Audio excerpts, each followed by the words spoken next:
1946 का साल भारतीय इतिहास में एक निर्णायक मोड़ साबित हुआ। आज हम आपको एक ऐसे नायक की कहानी सुनाने जा रहे हैं जिसने अपने साहस और दृढ़ निश्चय से कोलकाता को एक बड़े खतरे से बचाया। यह कहानी है गोपाल चंद्र मुखर्जी, जिन्हें हम गोपाल पाठा के नाम से जानते हैं।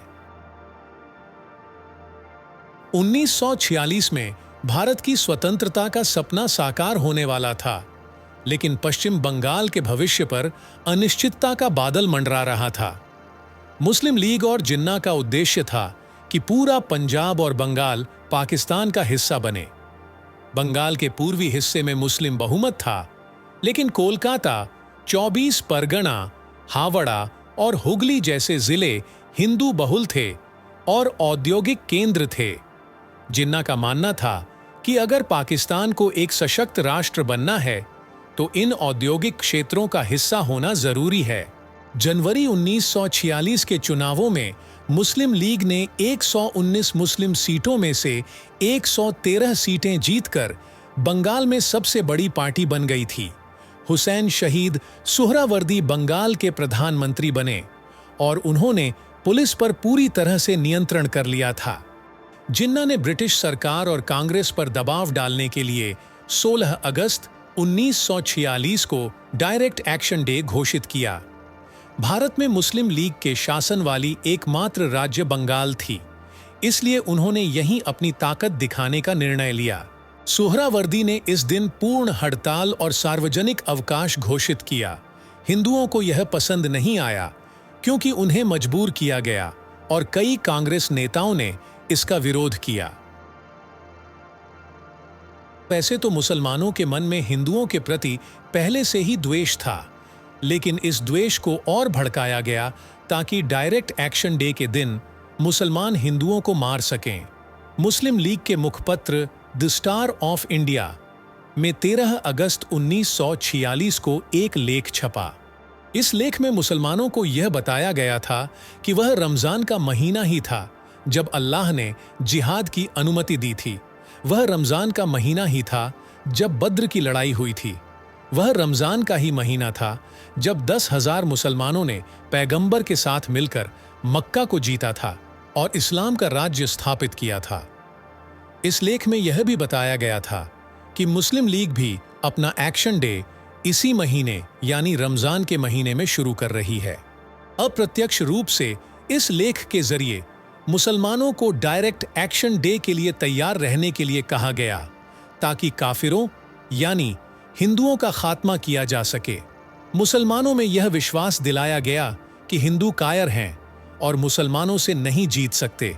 उन्हें यह कहा गया कि अगर मुसलमान हिंदुओं पर हमला करेंगे तो वे भाग जाएंगे।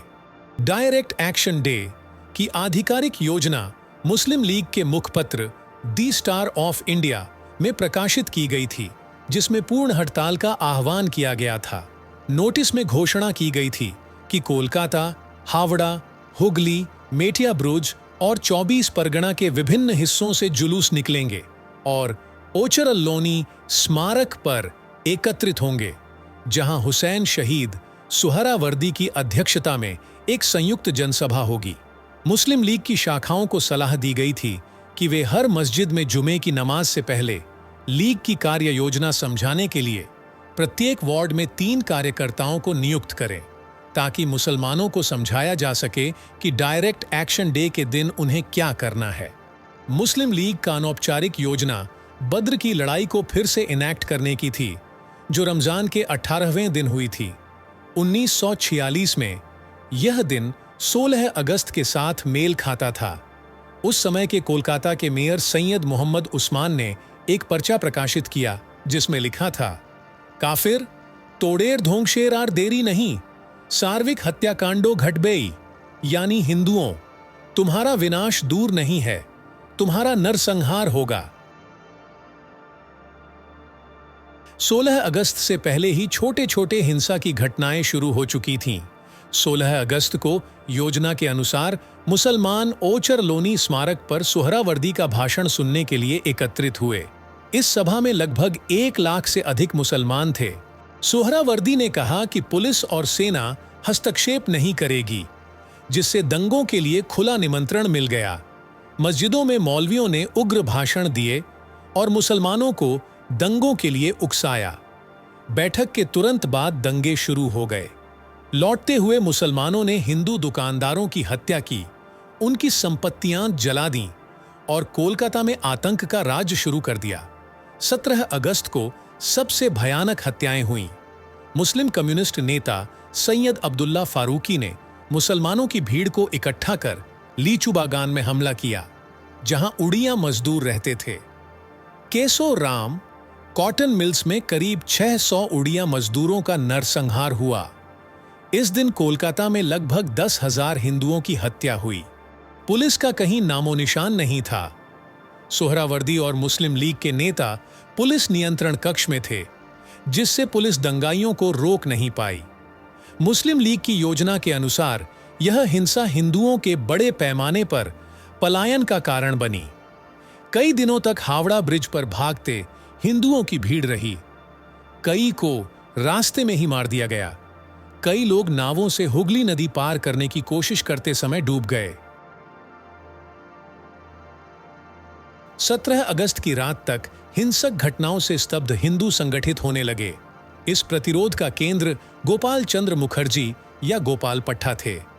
गोपाल का परिवार कोलकाता में मटन की दुकान चलाता था, जिससे उनका नाम पट्टा पड़ा। नेताजी सुभाष चंद्र बोस के अनुयायी गोपाल ने भारत जातीय बहिनी नामक संगठन बनाया था, जिसमें 500 से 800 पहलवान शामिल थे। मुस्लिमों की हिंसा और पुलिस की निष्क्रियता देखकर उन्होंने अपने अनुयायियों को संगठित किया और कहा कि हिंसा का जवाब हिंसा से देना होगा। 1997 में इंडियन एक्सप्रेस के एंड्रयू व्हाइटहेड को दिए एक इंटरव्यू में गोपाल पट्टा ने कहा, यह देश के लिए बहुत कठिन समय था। हमने सोचा कि अगर पूरा क्षेत्र पाकिस्तान बन गया तो और अधिक यातना और दमन होगा। इसलिए मैंने अपने लड़कों को बुलाया और कहा कि अब पलटवार करने का समय है। अगर एक हत्या हो तो 10 और मार दो। गोपाल ने अमेरिकी सैनिकों से पिस्तौल, कारतूस और ग्रेनेड जुटाए थे। 1942 के भारत छोड़ो आंदोलन के दौरान जुटाए गए हथियार भी इस्तेमाल किए गए। प्रतिशोध की योजना 18 अगस्त से शुरू हुई। सोहरावर्दी ने अपने गुंडों को बता दिया था कि उन्हें 2 और दिनों का फ्री हैंड मिलेगा और इन 2 दिनों में कलकत्ता को मुस्लिम बहुल बनाने का लक्ष्य हासिल करना है। लेकिन उन्हें नहीं पता था कि हिंदुओं का प्रचंड प्रतिरोध उनका इंतजार कर रहा था। जब 18 अगस्त के दिन मुस्लिम लीग के गुंडों ने हिंदू इलाकों पर हमला करने आए तो उन्हें हिंदुओं के प्रतिशोध का सामना करना पड़ा। इसके बाद हिंदुओं ने मुस्लिम बहुल इलाकों में घुसकर उन सभी को मारा जो हिंदुओं को मार रहे थे। मुस्लिम लीग से जुड़े मिलिशिया, मुस्लिम नेशनल गार्ड के सदस्य बड़ी संख्या में मारे गए, लेकिन हिंदुओं ने किसी मुस्लिम महिला या बच्चे को नुकसान नहीं पहुंचाया।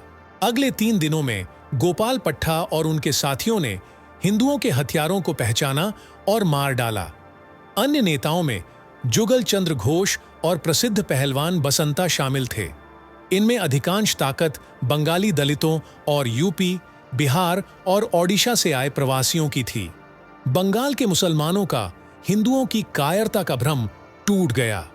20 अगस्त तक मुस्लिमों की मौत का आंकड़ा हिंदुओं से अधिक हो गया था। अब सोहरावर्दी को यह अंदाजा हो गया था कि कलकत्ता को मुस्लिम बहुल बनाने की उसकी योजना विफल हो गई। अपनी सरकार और साख बचाने के लिए सोहरावर्दी ने अपने विश्वासपात्र जीजी अजमेरी और शेख मुजीब उर रहमान को पट्टा से संघर्ष विराम की अनुरोध करने के लिए भेजा। अजमेरी मुस्लिम लीग की छात्र शाखा के नेता और मुजीबुर रहमान मुस्लिम नेशनल गार्ड के सदस्य थे।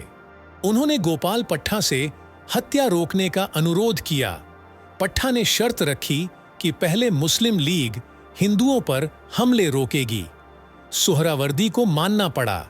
21 अगस्त को सोहरावर्दी सरकार को बर्खास्त कर दिया गया और ब्रिटिश सेना ने दंगाग्रस्त क्षेत्रों को शांत किया। कलकत्ता की हिंसा बंगाल और भारत के अन्य क्षेत्रों में फैल गई। विभाजन के बाद तक दंगे जारी रहे। इसलिए गोपाल पट्टा ने अपने संगठन को हिंदुओं की रक्षा के लिए बनाए रखा। 1947 में महात्मा गांधी बंगाल का दौरा कर दंगे रोकने का प्रयास कर रहे थे। पत्रकार सैलन चटर्जी गांधी जी के साथ थे और उन्होंने लिखा, लोग अपने हथियार लेकर गांधी जी के चरणों में रख देते थे। जुगल घोष ने भी अपने हथियार समर्पित किए, लेकिन गोपाल पट्टा कभी गांधीवादी नहीं बने। उन्होंने एंड्रयू व्हाइटहेड से कहा, गांधी जी ने मुझे 2 बार बुलाया, मैं नहीं गया। तीसरी बार कुछ कांग्रेस नेताओं ने मुझसे कहा कि मुझे कम से कम कुछ हथियार जमा कर देना चाहिए। मैं वहां गया। मैंने देखा कि लोग बेकार के हथियार जमा कर रहे थे। फिर गांधी जी के सचिव ने मुझसे कहा, गोपाल, तुम अपने हथियार गांधी जी को क्यों नहीं सौंप देते? मैंने जवाब दिया, इन हथियारों से मैंने अपने इलाके की महिलाओं और लोगों की रक्षा की, मैं उन्हें नहीं सौंपूंगा। मैंने पूछा, महान कलकत्ता हत्याकांड के दौरान गांधी जी कहां थे? मैंने कहा, अगर मैंने किसी को मारने के लिए एक कील का भी इस्तेमाल किया हो तो भी मैं वह कील नहीं सौंपूंगा। गांधी जी गोपाल पट्टा का समर्थन नहीं जीत सके। कोई आश्चर्य नहीं कि गोपाल पट्टा इतिहास के पन्नों में भूले बिसरे रह गए। दोस्तों, ये थी कहानी गोपाल पट्टा की, जिन्होंने अपने साहस और संगठन से कोलकाता को बचाया। अगर आपको ये कहानी पसंद आई हो तो इसे लाइक और शेयर करें। हमारे चैनल को सब्सक्राइब करना न भूलें। जय हिंद, जय भारत।